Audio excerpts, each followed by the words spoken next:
Yo, what's good, fans of fight fans? It's your boy JB Trap House Boxing back again with another video. Hey, shouts out to the whole LDBC. Y'all smash that like, subscribe button, and share the video always. Leave your thoughts and comments at the end of the video. If you're looking for that exclusive street news, go subscribe to Urban Media Fix. Hit that notification icon bell.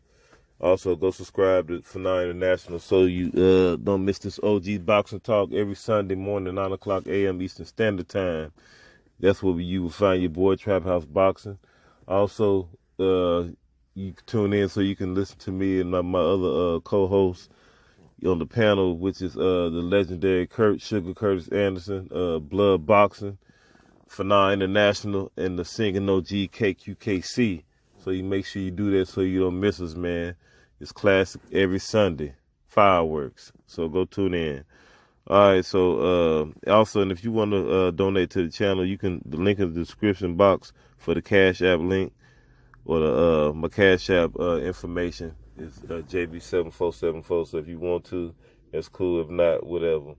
But anyway, man, seen the interview yesterday with Tommy Hearns. He was talking about offering his help to Tony Harrison for the Charlo Harrison 3 trilogy.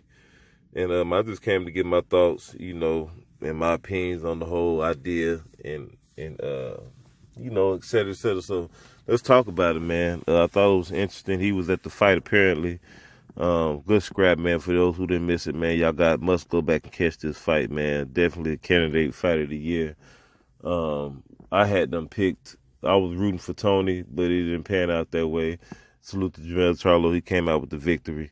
But Tommy Hearns says that he offers Tony Harrison his help for the trilogy. He said it was some things in the fight that he felt like Tony Harrison, could have been capitalized off of, which, as I said, numerous of times, in different occasions. But anyway, as far as like in his jab department, for those who don't know, Tommy Hearns, legendary Tommy Hearns, come out the Kronk Gym, Detroit native, as well as Manny. Fuck, man, we all know the name, man. Fuck, Manny, man. That the Manny Stewart, Manny Stewart. That's what I meant to say. Y'all know what I was saying. Manny Stewart, but the legendary Kronk trainer Manuel Stewart trained a lot of legendary fighters out of the city of Detroit. Not just the city of Detroit, but other places other fighters that came to Detroit to Kronk Gym and had that schooling as well. But and Tommy Hearns, Tony Harrison, guys like Rydell Booker, even my man Tony James Tony, guys like that. I might even be missing a few people, but can't catch everybody. But those guys are like the last of the dying breed of the Kronk fighters, but back to what I was saying about how Tommy Hearns was basically saying that he could have utilized his jab in certain spots. So like when instead of letting Charlo come in for the free, he should have been walking him to jabs, and also when he was walking Charlo down, that's what I thought was really key. When he was walking Charlo down, he definitely should have been using that jab on Charlo instead of just coming in, letting Charlo throw his hands and Tony Harrison absorbing, even though he was blocking 90% of those shots, to me, in my opinion. But you still absorb punish. You waste energy when you blocking shots and all that. You're gonna absorb some of that.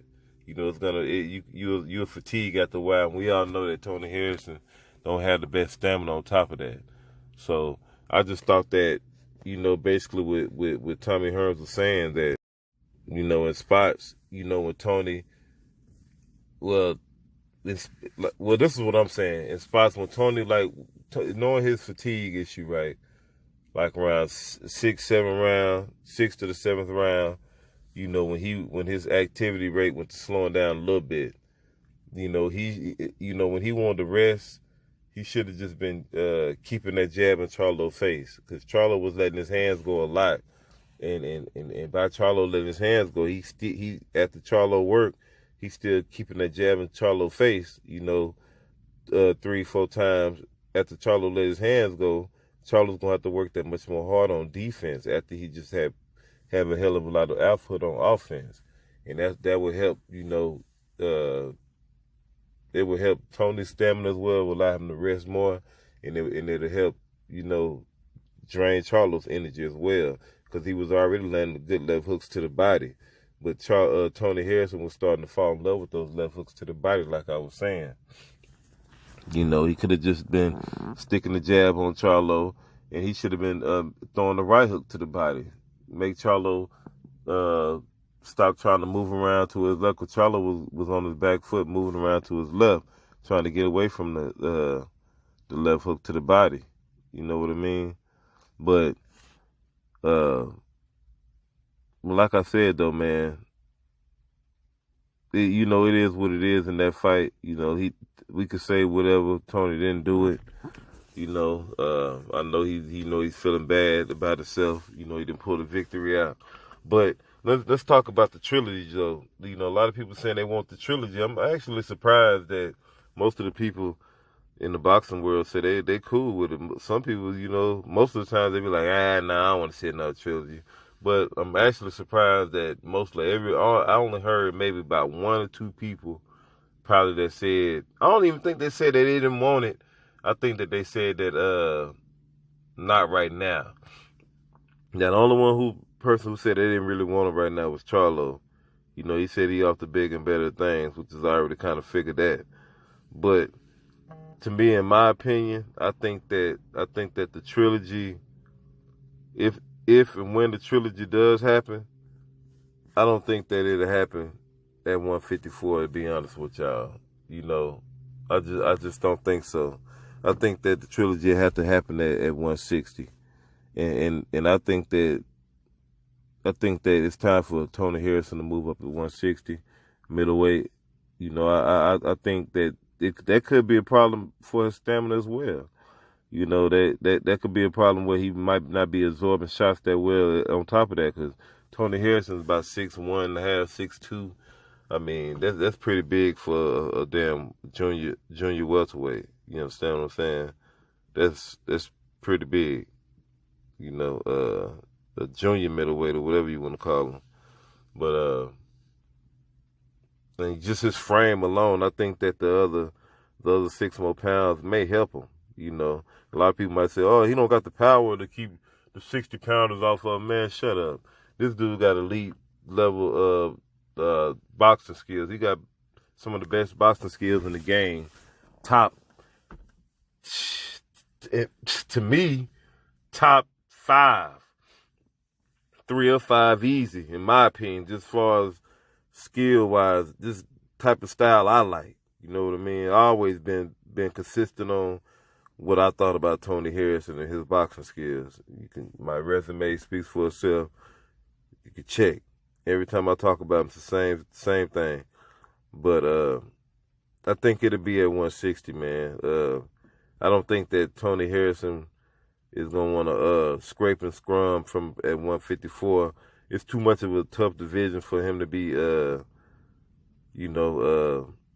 having to start back from not. I ain't gonna say the bottom, but he's gonna have to work his way up and all. I think that I don't think it's that easy for Tony to make 154. He makes it all the time, but I think he'd be a better fit at 160. I think his boxing skills alone carry him a good little ways at 160. Guys like that with the boxing skills he got, it'll get him through a lot of fights. But I think his power might be a little bit more better at 160. Maybe that could be a reason why he might not be, because his power is honest. Let's be real. His power is honest enough. Ain't nobody just walking him down and just doing nothing like that. And that ain't what happened. The thing about Tony Harrison is that he ends up outboxing you so good and beating you up. He's up in the cards all the time. Most of the time when he's fighting, he's winning these fights. The thing is, he just get caught up into the war too long, and I think he don't know how to pace himself due to his stamina issues. Could it be due to the weight, you know, due to the 154? But from what I observed from his fight game, I can't go off of maybe he can you know, the 160 thing. I'm just saying maybe it'd be a good suggestion, but from what I see at 154, it's the pace. You know, it's the pace, and he get caught up into a war, and you know, when he gets tired, you know, his stamina gets low. Of course, everybody's gonna get chinny. When you start fatiguing and gassing out, you're gonna get chinny. You could look at the Kovalev and the Anthony Yarde fight. You know, a lot of people say he got knocked out by jab. Yeah, but he was wounded. He was gassed out. That's why he got dropped by jab. I'm not saying that Kovalev got a hell of a jab. I'm not saying that he can't drop him with a jab, but that was at the end of the fight. He dropped him with a jab because we all knew that Anthony Yarde was wounded. He was gassed out. You know, but like I said, it'd be interesting to see if Tony Harrison take Tommy Hearns up on his offer, you know, in case the trilogy, or just put him, you know, get some pointers from Tommy Hearns in general. I think it'd be very beneficial. As far as like Tony Harrison's jab, I think his jab is pretty educated enough, but you can't learn enough. I think he could learn some extra things from Tommy.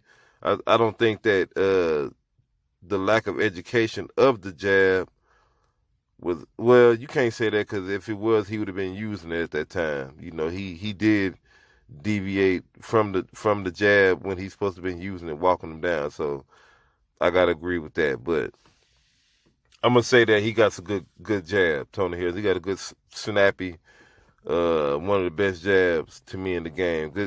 Good sharp jab, snap jab, real sharp and crisp. But y'all let me know what y'all think about the whole video, the 160 trilogy, Tommy Hearns, the whole nine. But like I said, you know, it wouldn't be a bad idea. I would like to see that, you know, incorporate Tommy Hearns, you know, in this training camps, get some pointers. Detroit native, home skillet. You know what I mean? But this your boy JB Trap House Boxing. What you waiting on? Subscribe to the channel. Like, share the video always. Holla.